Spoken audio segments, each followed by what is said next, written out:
Discuss about stacks in this class.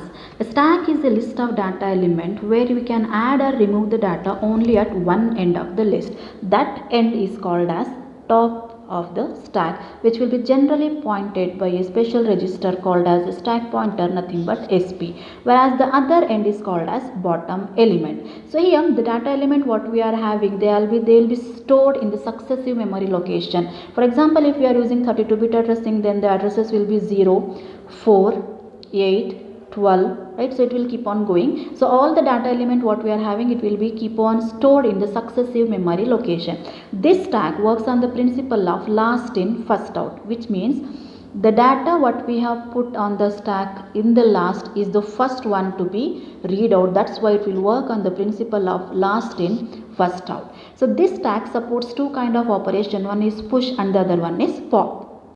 Consider an example of the memory arrangement.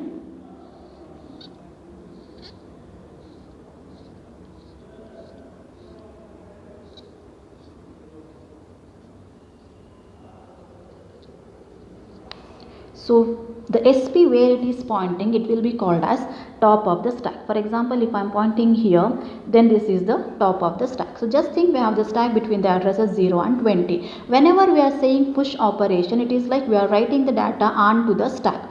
So where we'll write the data first? Of course, it has to start from the bottom, right? The first data element you will write it here in the location 20. Right. If you want to write the next data, then it has to be written in the next location, which is 16. So now your stack pointer will be moved from 20 to 16. That is, you have been decremented by 4, right? Nothing but you have did subtraction, that is 20 minus 6, 16, which is equal to 4. So every time when you are doing push operation, your stack pointer will keep on decrementing, nothing but each time you will be doing subtraction by 4.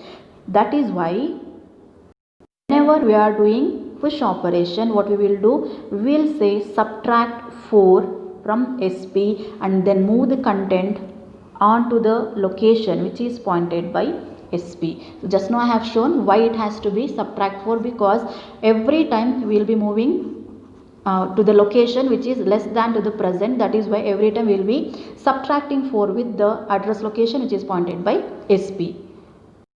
If you want to perform pop operation,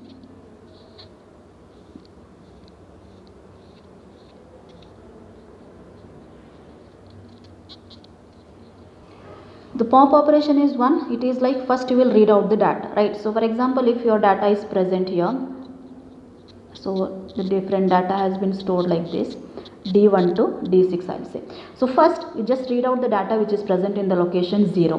The data present in the location is D1. So read out the data D1. The next data you have to read which is in the location 4. That is what you have been incremented. How many times? 4 times. Next what you will do, you will read out the data from the location 4. Next what you have to do, next you will move to the next location and read out the data which is present in the location 8. That is why every time you will be keep on adding 4 to the existing location. Therefore when we are doing pop operation, then it will be add #4 to SP. So these are the set of instruction we have written to show about push and pop. So this is the instruction what we have written for push. So I just said every time we will write the data in the present location. To write the next data, you have to decrement your address. So decrement is nothing but we are doing subtracting 4 with the address location pointed by SP. Similarly, if you are doing pop operation, then you will read the data. Once the data is read in that location, then you will move to the next location which is increment of the present. So nothing but you will be adding 4 to the existing location. The same this addition or subtraction what we have written, it has been written with a single instruction using auto increment and auto decrement mode.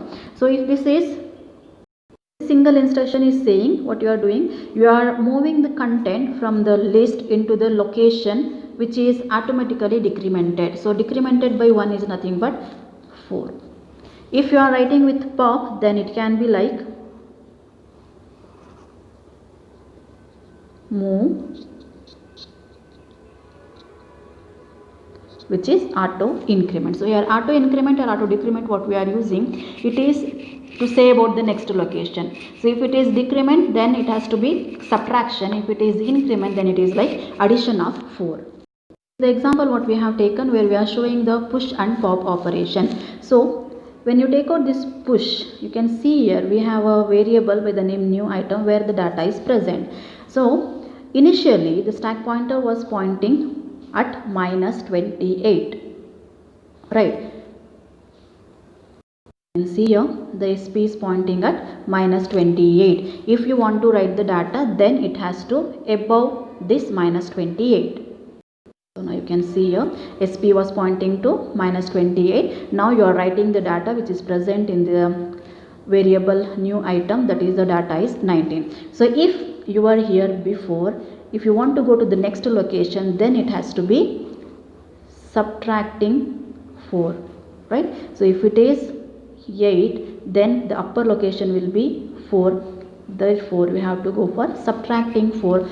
So the data which was present here, new item, that is 19, SP was pointing over here, then you decremented your SP and you have stored 19 into the new top.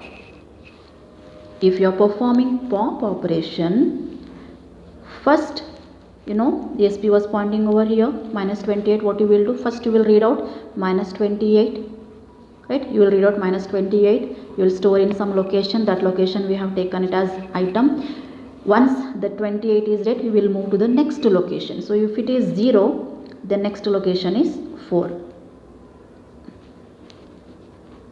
If it is 0, then the next location is 4, right? So you have read the data which is present in the 0th location. Then you have got incremented, nothing but you have done plus 4. Then you will read the data which is present in this location. Then if it is done, you will move to the next location which is 8. Therefore SP will be pointing over here, which is the addition. You have done plus 4 to the existing location. So this is the example what we have taken to make you better understand with respect to push and pop. For push, if this is SP, then you have to decrement your SP by 4 and put the data onto stack. If it is pop, then read the current data, then increment your SP to the next location, then move, or then you read the next data. So every time when you are doing pop operation, your SP will be keep on incrementing. When if you are doing push operation, your SP will be decrementing. Nothing but the location address will be keep on decrementing. Now every time we have to check out the present address and source and destination what we have. So we'll be using one instruction, we call it as compare source and destination, which will perform like destination minus source. For example, if you take out this stack, we have given that SP is pointing over here, it was minus 28, or if you take out this example only, the SP is pointing over here. So if this is end, this is the end, means memory is full, you can't write anything else. You can't write anything else. Similarly, if you take out this is the bottom of the stack, after this you cannot write anything also. You cannot read or write within the given location. For example, if you are giving the address for them as 1500 and 2000, then you can allocate the data only between the addresses 1500 and 2000. After 2000 you cannot write, you cannot push them, right? And similarly here 1500 less than 1500 you cannot perform any operation. So in either of these case, like if you are trying to put the data after 2000, right, it will be like empty error. If you are trying to read the data, write the data which is less than 1500, then it will say as full error, because your stack is given the addresses between 1500 and 2000. So every time we'll keep on checking whether the addresses are in between this 1500 and 2000 empty.